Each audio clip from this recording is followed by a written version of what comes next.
What the fuck? So curiosity got the better of me, and upon seeing the signage for Bojangles Bird Dogs,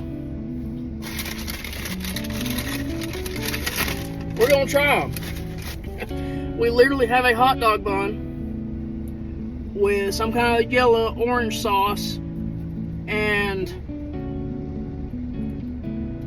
there's actually supposed to be pickles on this, and there's not, so that's strike one.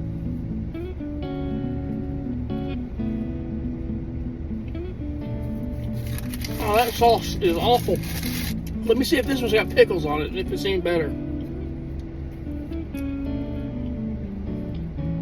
No pickles on it either. Man, I'll say this, these things fucking suck. These are terrible.